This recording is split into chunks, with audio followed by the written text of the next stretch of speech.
Welcome to the Sulky. Bob Hayden, joined by John Campbell, and you know him as the most accomplished driver in the sports history. But John, your title, your job is changing in a couple months. Tell us what happened. Well, I'm going to become president of the Hamiltonian Society. I'm going to start July 1st. Until that time, I'm going to continue driving and, hopefully pick up some decent horses and some stake horses maybe in May and June. But after that, I'll be full-time at the Hamiltonian Society. I'll finish up my driving career with the Hall of Fame race in Goshen, and then at Legends Day in Clinton on July 30th.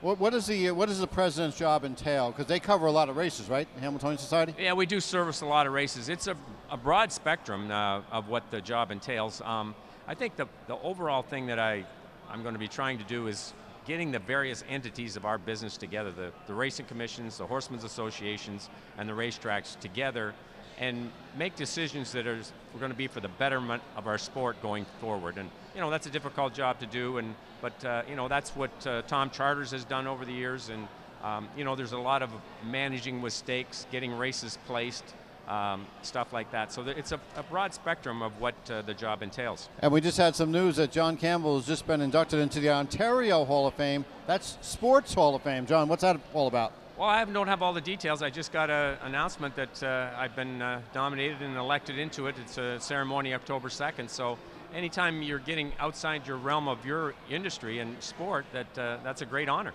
Yeah, that's a big honor, real big honor for sure. How do your family, how do the girls feel about your driving career coming to an end and you taking on a new venture?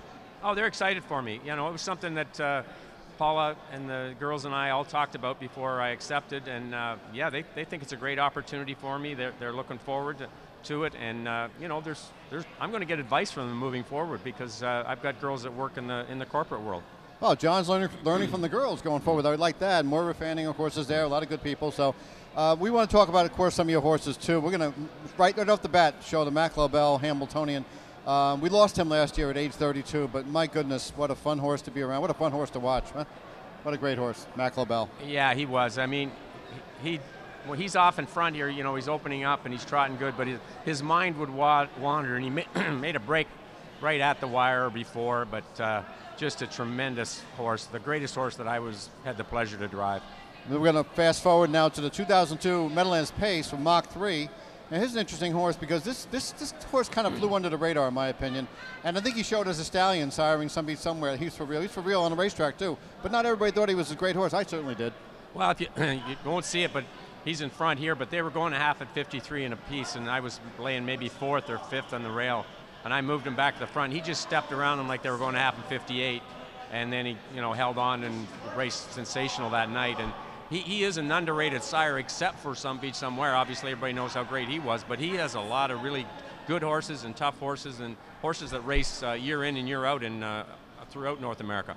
Your first Triple Crown win came with a horse called Merger, but back before that, Merger was in the pace eliminations. I think Shelley Goodrow drove, didn't make it, and you wound up driving Hilarion and became the first catch driver to win $1 million race, from post 10 no less. I actually drove him with his 3-year-old. I got hurt the night as a 2-year-old. That's when Shelley Goodrow drove. He won a consolation of the Woodrow Wilson, but I was devastated when the Merger raced so poorly in his elimination for the Meadowlands Pace. I thought he had a good chance to win the race, and he just come up with a very poor performance. And then, lo and behold, I get Hilarion. He draws the 10-hole, ends up winning the race. It's just how the industry, or how our business goes. You can, feel so bad one week and just be at an ultimate high the next week. And your brother Jimmy had a lot to do, didn't he, with the conditioning of Merger?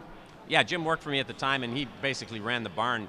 He was young at the time, but he ran the barn and did a fantastic job for me. And that's kind of cool that you guys are in tonight with opening night, who was 3rd in the Hambo back in 2011. Opening night, still racing good, still racing fine. Yeah, he's just a real fun old horse. He's a horse that gives a good effort all the time. He's had a little bit of physical issues the last couple of times that I think he's in a field there where if he's on his game, he's going to fit pretty good tonight. Most drivers near your age don't have a recent bio like you do. 3 years ago, you were half a length from winning the Triple Crown with Nunzio, 2 Breeders' Crowns, then you won one the year after that. Is there any part of you that says, you know what, I still got another year or 2 good, maybe 3 good driving years left, maybe put this off, or no? No, well, I'm not feeling that way. I think I do have another year or 2 left, but I'd rather stop a year too early than a year too late. And this is an opportunity, I think, that came along at the right time for me.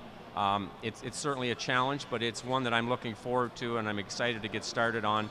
So I think the timing is right all around for me on this decision. We have the program right here we're looking at before, the 1981 Meadowlands Pace program. The first $1 million drive for you with Slapstick.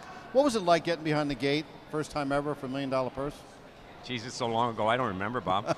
But anytime you get in those big races, there's just an extra level of excitement, and that's the way I approached it. I approached it as an opportunity.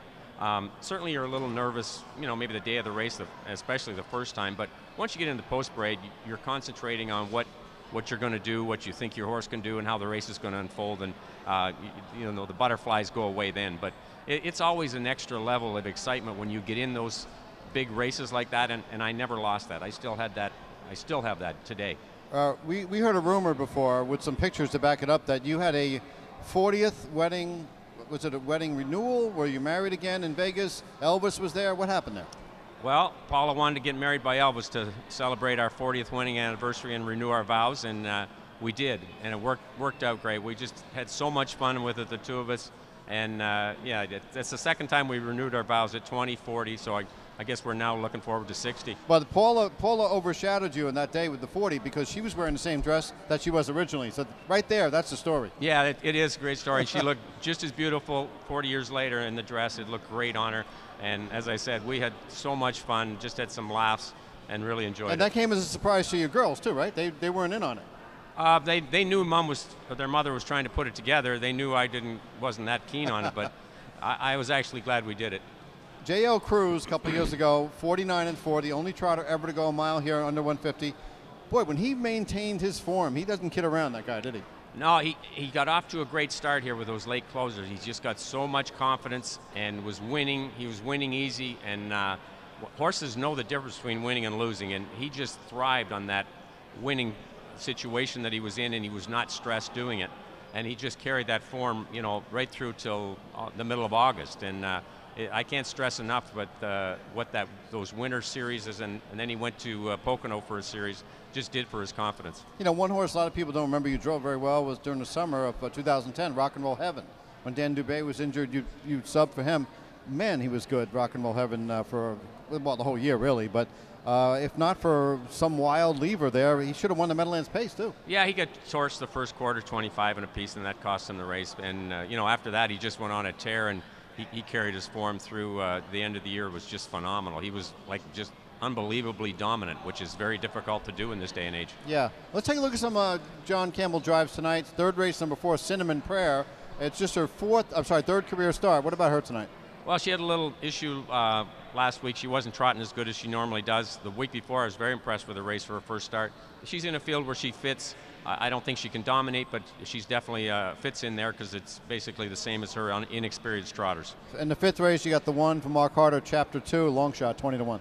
I don't know anything about him. Obviously, a horse that's just getting his legs under him. Does have the rail, so he's going to lay hopefully close to the front. After that, we never know what can happen. 6th race, you were named on the 1, 2, and 7. You wound up with 2, Danish Durango. What about his chances? Well, he raced a little better last time. If you look at his time, it's a better last quarter than what he's had the previous races. He's actually in a field that I think he fits very well as 2, and he's got a good post. He's going to be laying close to the front. I expect him to race well.